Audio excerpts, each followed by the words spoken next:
이번 시간에는 체세포 분열, 즉 세포 분열에는 두 종류가 있다고 얘기했죠. 체세포 분열과 감수 분열. 그 중에서 체세포 분열이 과연 어떤 단계를 거쳐서 어떻게 이루어지는지 살펴보도록 하겠습니다. 제일 먼저 여기 세포가 하나 있고요. 이거는 지금 현재 간기 중에서도 제일 첫 번째 단계인 지원기 상태의 세포입니다. 여기에서 요건 이제 핵막을 의미하겠죠. 핵막이고, 그리고 여기 빨간 거는 요거는 중심체라고 합니다. 이거는 아마 요거 생명과학 앞부분에서 배웠을 거예요. 중심체에서 어떤 게 나오죠? 중심체에서는 바로 방추사라는 게 형성돼서 나온다.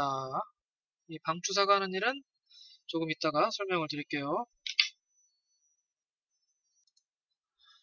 자, 그리고 여기 이 보라색 원 같은 거, 이거는 핵 안에 있는 인입니다. 인이 뭘 하냐? 리보솜이라는 걸 만들어요. 즉 리보솜 공장이라고 할 수 있습니다. 자, 그리고 이 지원기 때 우리 앞에서 세포 주기에서 살펴봤듯이 바로 세포 소기관이라든가 세포 소기관 또는 단백질 등의 물질이 합성돼요. 즉 세포가 성장을 하는 단계죠. 그리고 그 바로 다음으로 이제 S기로 넘어가 볼게요. S기에서는 어떤 일이 일어나죠? 계속 강조를 했듯이 DNA가 합성이 되고 복제가 되죠. 그래서 이 염색사 잘 보세요. 양이 2배로 늘어납니다. 여기에서 DNA 개수가 늘어나는 게 아니라 DNA 양이 늘어날 뿐이에요. 개수가 2개가 되는 게 아닙니다. 개수는 똑같은데 양만 늘어나는 거야. 자, 그리고 그 다음 단계로 이제 G2기로 넘어갑니다.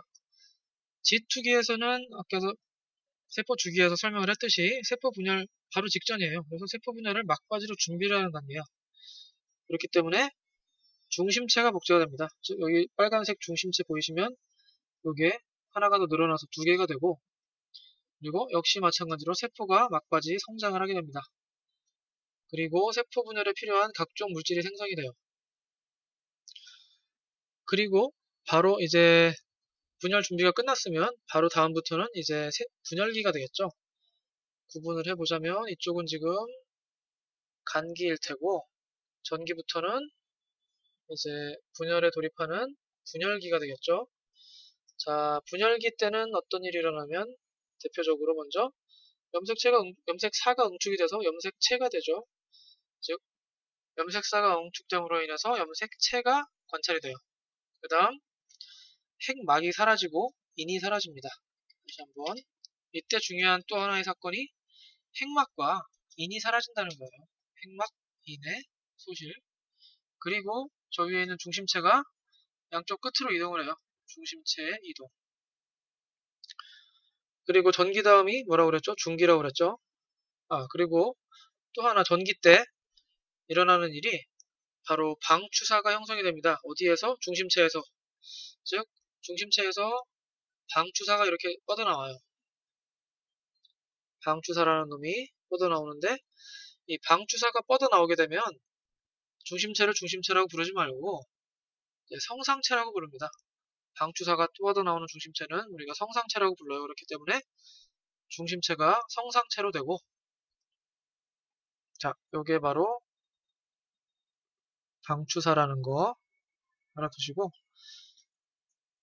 그럼 방추사가 어떤 일을 하느냐? 자, 중기 때 넘어갑니다. 중기 때는 중요한 게 염색체들이 가운데 쭉 길게 세로로 늘어선다는 거예요.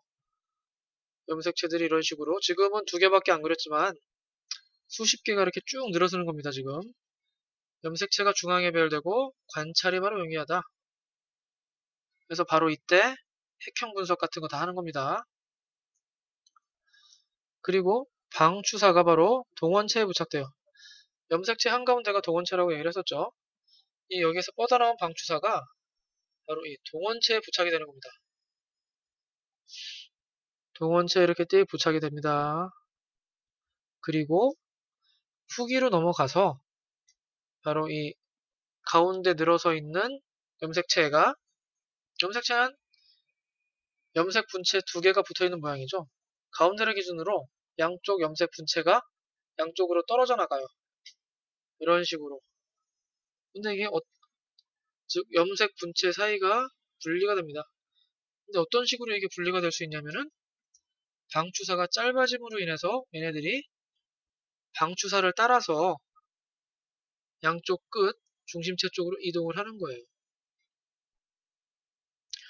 한마디로 방추사에 의해서 염색체가 분리가 돼서 양쪽으로 끌려 나오게 되는 겁니다. 근데 왜 방추사가 짧아지는데 얘네들이 끌려 나올까? 뭐 그런 자세한 얘기는 고교 과정이 아니기 때문에 생략을 하도록 하겠습니다. 하여간 방추사에 딸려서 염색체가 반으로 잘리고 양쪽 끝으로 염색 분체가 끌려 나오게 됩니다. 그리고 말기에서는 막이 다시 생겨요. 핵이 다시 생기는 겁니다. 그리고 인도 다시 생겨요. 다시 한번 핵막과 인이 생깁니다. 말기 때는 이제 염색체가 양쪽으로 끌려갔기 때문에 지금 핵막과 인이 두 개씩 생깁니다. 그래서 핵막, 인이 두 개씩 형성이 되고 다시 염색체가 염색사로 풀어져요. 염색사 형태로 풀어지면서 가운데에 이제 세포질 분열을 위한 준비가 되고 이제 세포질 분열이 시작이 되겠습니다. 자, 그런데 여기에서 그 전기, 중기, 후기, 말기 요거는 앞에서 말씀드렸다시피 요거는 어디까지나 이제 핵이 분열되는 단계예요. 그런데 분열기에는 핵 분열기랑 이제 세포질 분열이 있다고 그랬죠. 그래서 말기 이후에 사실은 말기한 다음에 세포질 분열이 일어납니다. 그래서 세포질 분열에서는 요 가운데에 세포막이라든가 또는 세포벽이 완벽하게 형성이 돼서 세포가 완전히 두 개로 쪼개져요. 그래서 세포 분열이 완료가 되는 겁니다. 자, 이렇게 각 단계별로 어떤 일이 발생하는지 우리가 살펴봤고요. 그럼 각 단계별로 그 핵상이 어떻게 변하는지 한번 살펴볼까요? 지금 지원기 때는 물론 핵상이라는 게 정의상으로는 염색체 개수를 가지고 따지는 거지만 여기에서 그냥 염색사를 가지고 따져주기도 합니다. 그래서 염색사가 두 개라서 지금 총 염색사 두 개 표시를 해놨고 그리고 상동을 이루는 거 모양과 크기 같은 상동 이루는 염색체 여기서 염색사고요. 두 개가 한 쌍이 되기 때문에 앞에가 2가 붙습니다. 그래서 EN이 쿨이고 그 다음 DNA가 복제가 됐을 때도 역시 핵상은 그대로예요. 아까 말씀드렸다시피 복제가 된다고 해서 개수가 두 배로 느는 게 아니라고 했어요. 어디까지나 뚱뚱해지는 거야. 양이 느는 거. G2기에서는 뭐 별다른 변화가 없으니까 핵상 그대로고요. 자, 이제 분열기로 넘어가서 염색사에서 염색체로 됐죠. 근데 염색체에서도 염색체 개수는 두 개가 상동을 이루니까 핵상은 EN이 쿨이. 중기에서도 마찬가지. 자, 후기에 와서는 좀 약간 애매한데요. 근데 보면은 이제 염색체가 4개가 있고 또 상동을 이루는 것도 지금 뭐 몇 개인지 잘 확인이 안 되는데 이때는 어떠한 그런 과도기적인 단계이기 때문에 사실 핵상을 논하기가 좀 어려워요. 그래서 이때도 그냥 EN 이퀄 2로 해줍니다. 어디까지나 좀 예외적인 경우예요. 그리고 말기에 대해서 세포 두 개가 아니 핵 두 개가 생기죠. 그럼 핵 두 개 각각에 대해서 핵상을 얘기를 해줄 수가 있는데 이때도 역시 핵상은 그대로죠. 염색사 두 개랑 두 개가 한 쌍이 돼서 그 상동을 이루니까 즉 결론적으로 체세포 분열에 있어서는 맨 처음 지원기 때 핵상이나 말기 세포 분열이 완벽하게 일어나고 나서의 핵상이나 변함이 없어요. 똑같습니다. 핵상의 변화가 전혀 없다. 체세포 분열에서는 그거 기억을 해두시고 그리고 다음 단계로 살펴볼게 자 밑에 그래프가 그려지고 있어요. 지금 이 그래프를 항상 해석을 할 때는 항상 요 X축부터 해석을 하시고 그 다음에 Y축을 해석을 하는 겁니다. 이건 어떤 그래프든지 철칙이에요. 철칙. 여기 X축 그래프를 보면은 그 시간이에요. 시간. 즉 세포 주기에 따른 시간이에요. 보시면 여기 칸막이가 다 설치가 되어 있죠. 요 칸이 위에 쓴 지원기, S기, 지축기, 전기, 중기, 후기, 말기만큼 칸이 설정이 되어 있어요. 즉 한 칸이 바로 각각의 단계를 의미를 하는 겁니다. 자, 그리고 요 X축은 이렇게 살펴봤고, 이 Y축은 DNA의 여기도 안 썼지만 이제 상대량이에요. 상대적 양. 그리고 핵 하나당, 핵 하나에 있는 DNA의 양인데 상대적인 양을 한번 살펴볼게요. 그 집원기 때, 요때 있는 핵 안에 있는 상대량을 2라고 가정을 할 수가 있어요. 1이라고 해도 되고 3이라고 해도 되는데 일반적으로 2라고 많이 합니다. 즉 지원기 때는 핵 하나에 있는 DNA 양이 2예요. 쭉 2가 유지가 되고, 그리고 S기에 이르러서는 DNA가 합성이 돼서 복제가 됐죠.